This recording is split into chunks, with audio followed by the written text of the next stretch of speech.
Bonjour et bienvenue à cette 8e émission des Contes du lundi.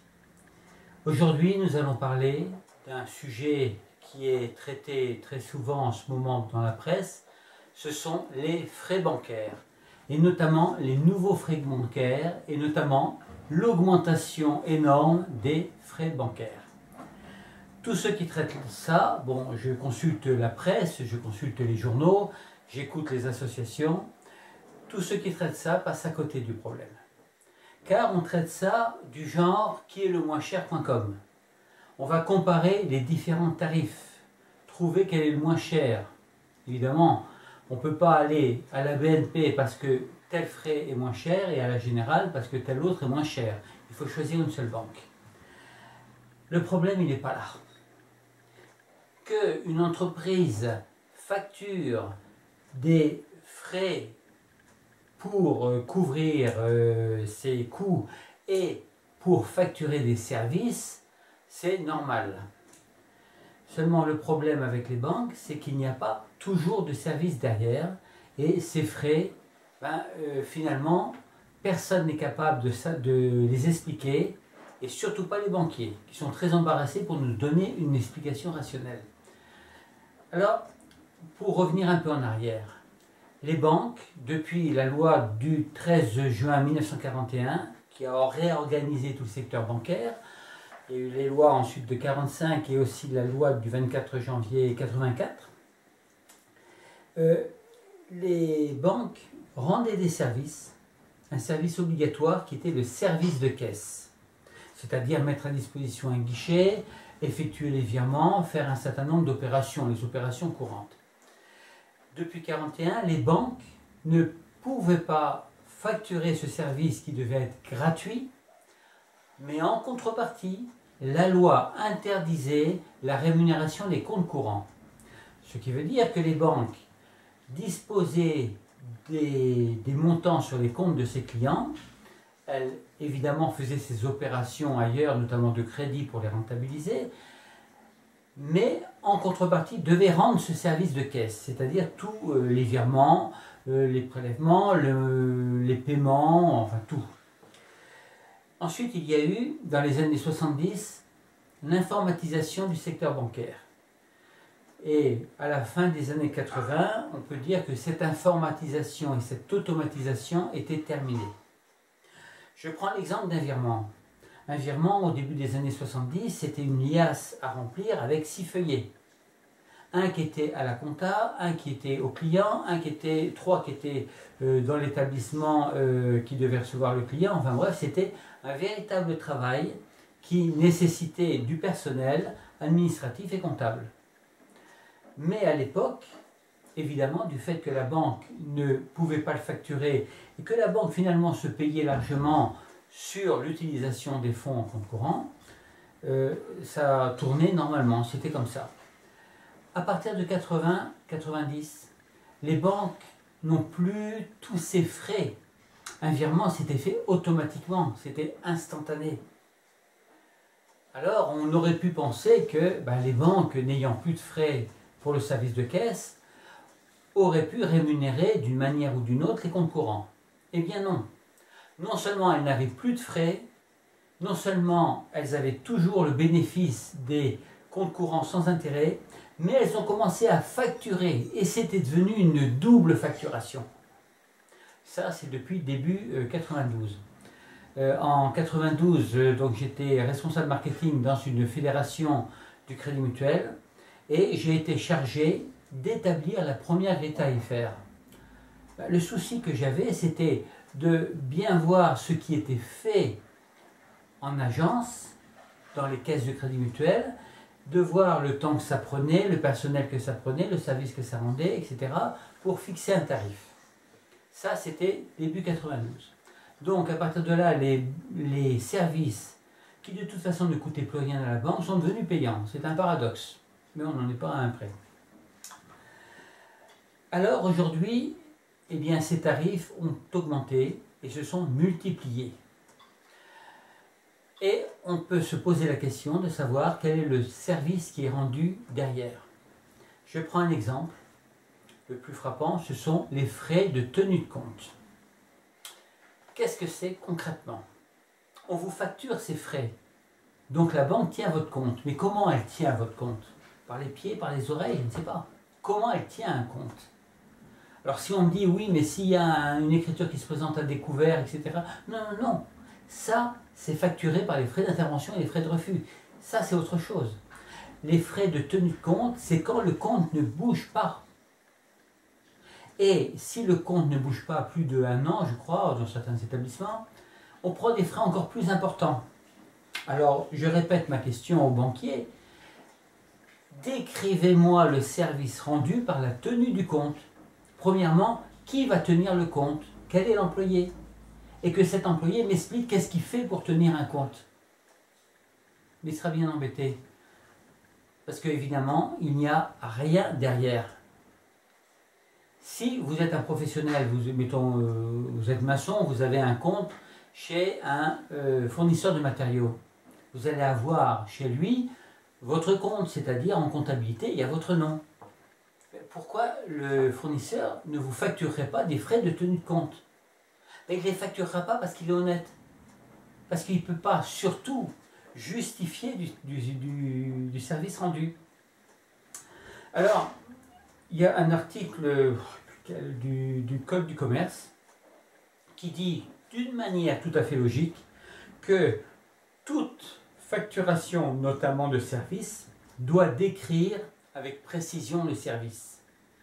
Et là, eh bien, la banque est complètement en infraction, puisque tenue de compte, elle ne peut pas le décrire.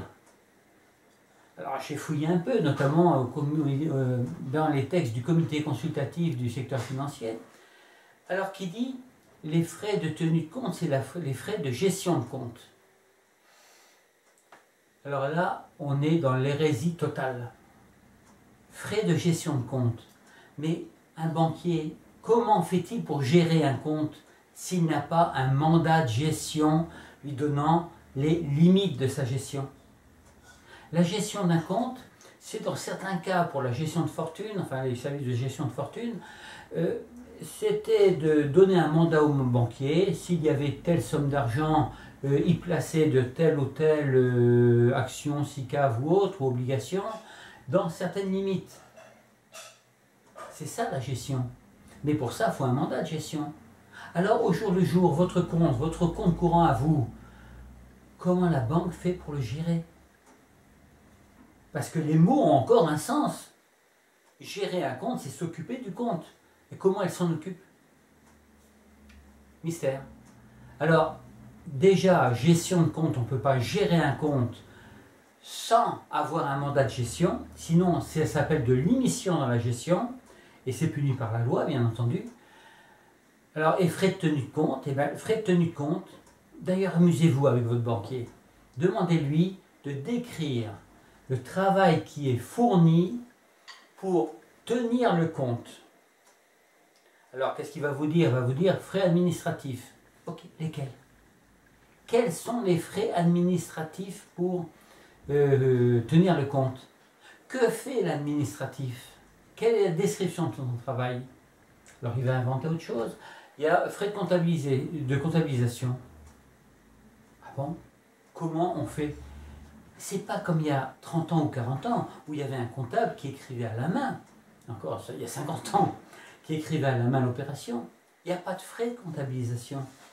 D'autant plus que le compte ne mouvemente pas. Et si le compte mouvemente, eh bien, on est dans le cadre du service de caisse qui doit être rendu au client. Seulement, ces frais de tenue de compte rapportent, imaginez, 2 à 3 à 4 euros par mois. Ça rapporte des fortunes à la banque sur des millions de clients. Et ça, c'est de l'argent qui est retiré à l'économie. Voyez? Donc, aujourd'hui, je n'ai pas peur de dire, même si les banques ont déjà fait des procès, notamment à une association de consommateurs, de dire que c'est du racket, parce que je n'ai pas d'autre définition. Alors, si les banques ne sont pas contentes de ma définition, qu'elles commencent à avoir leur propre définition pour leur compte. Alors, il y en a d'autres, des frais comme ça. Et les frais de suivi de compte. frais de suivi. Comment vous faites pour suivre un compte? Suivez la nuit, là, il s'en va, on va te suivre. Comment on suit un compte sans s'initier dans la gestion? En plus, c'est très indiscret. Le banquier, votre chargé de clientèle, que vous voyez tous les jours, enfin tous les jours, non, c'est beaucoup plus difficile. Votre chargé de clientèle, demandez-lui comment vous suivez mon compte. Alors qu'est-ce qu'il fait tous les jours? Il va regarder ce que fait le compte. Ça n'a pas de sens. Et pourtant, vous avez des frais de suivi de compte. Et ces frais de suivi de compte sont encore plus importants si le compte ne bouge pas. Il n'y a rien, on peut rien faire. Et si vous voulez vraiment discuter avec votre banquier, eh bien poussez le raisonnement à fond. Dites-moi qui est chargé de suivre le compte et qu'est-ce qu'il fait concrètement pour suivre le compte. Parce qu'il est obligé de vous le dire, le banquier. Parce qu'il vous facture tous les mois. Parce que l'argent rentre et sort de chez vous. Et ça fait des milliards. Il y a d'autres frais. Alors des frais, il y en a plein comme ça. Ce qu'il faut savoir, c'est qu'il y a effectivement certains frais qui correspondent à un service rendu. Ceux-ci sont évidents. Mais ces frais dont je viens de parler, eux, il n'y a aucun service. Alors la banque, qu'est-ce qu'elle va dire? Elle va dire, on vous propose un package. Un package. Ah, ça c'est bien un package. Parce que dans le package, vous avez tous ces services qui sont rendus. Et dans ce cas, oh, on n'a plus de frais de gestion. Et oui, mais le package, quand vous détaillez le package, il n'y a rien dedans.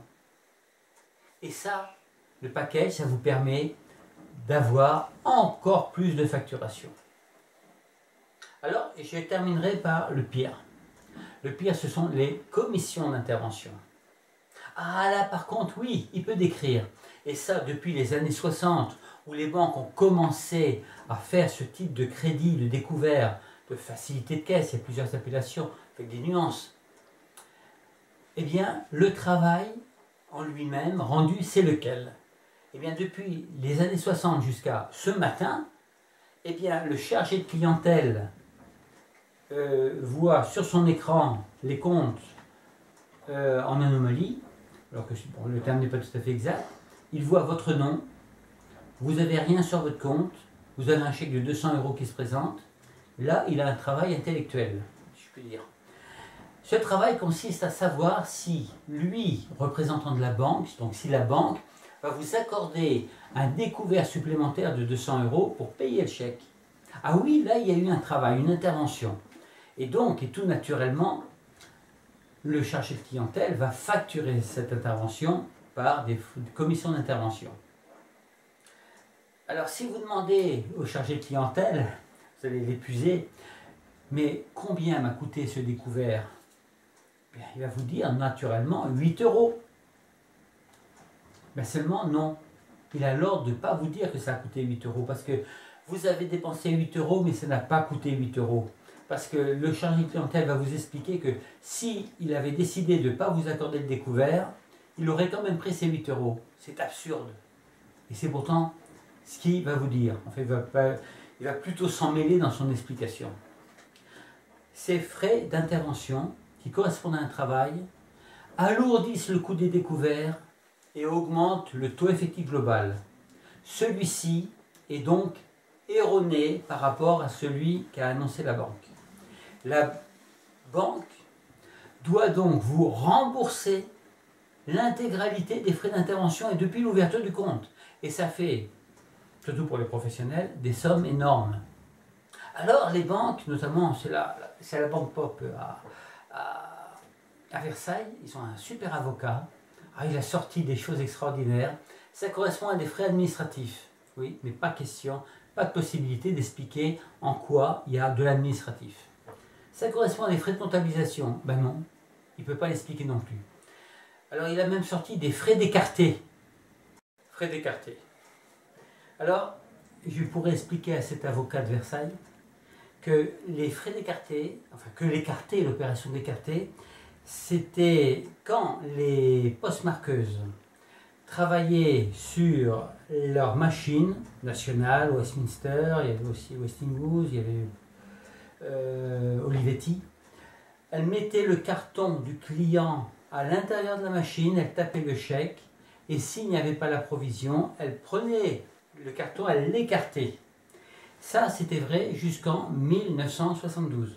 Donc, il a quand même, cet avocat, un peu de retard. Et ça, c'est un peu le problème général que nous avons dans les tribunaux, c'est que les avocats ne connaissent strictement rien à la technique, aux techniques courantes qui sont faites en agence.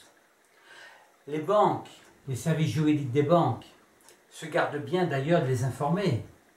Parce que quand il y a un litige, notamment sur des frais, eh bien la première des choses que doit demander le juge, c'est quels sont les faits.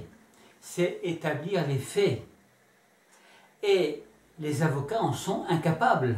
Les banques ne veulent pas établir les faits. Parce que si elles établissent les faits, eh bien évidemment le juge jugera en faveur du client, puisqu'il a la réalité et les faits. Donc aujourd'hui les avocats ne connaissent rien à la technique bancaire et vont plaider.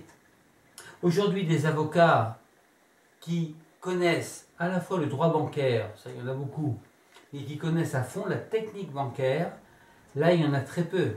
Je dirais même, j'en connais une seule, c'est Maître Katia Debé à Versailles. C'est la seule.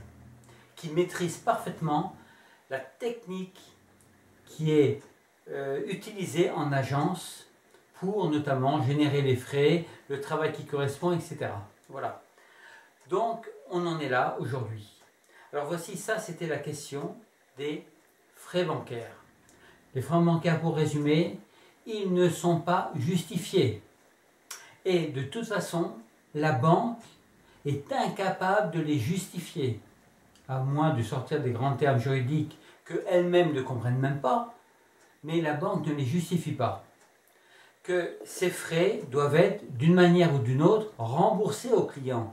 C'est la moindre des choses. C'est ce que ferait n'importe quel commerçant, n'importe quelle entreprise. Pourquoi pas la banque? Nous, ce que nous proposons à l'Aplomb, c'est de commencer par ce qui est peut-être le plus facile, c'est de récupérer l'intégralité des frais d'intervention prélevés depuis le départ. Et ensuite, on est en train de chercher d'autres moyens, notamment pour demander à la banque de justifier, de décrire le travail fait qui justifie les frais d'intervention. Les frais d'intervention et surtout les frais de tenue de compte, les frais de suivi de compte, les frais de gestion de compte, tous ces termes que les banquiers ne comprennent pas eux-mêmes et qui pourtant permettent aux banques d'engranger, je dis bien, des milliards tous les ans. Voilà. C'était les comptes du lundi numéro 8 et donc je vous donne rendez-vous lundi prochain pour les comptes du lundi numéro 9. Au revoir.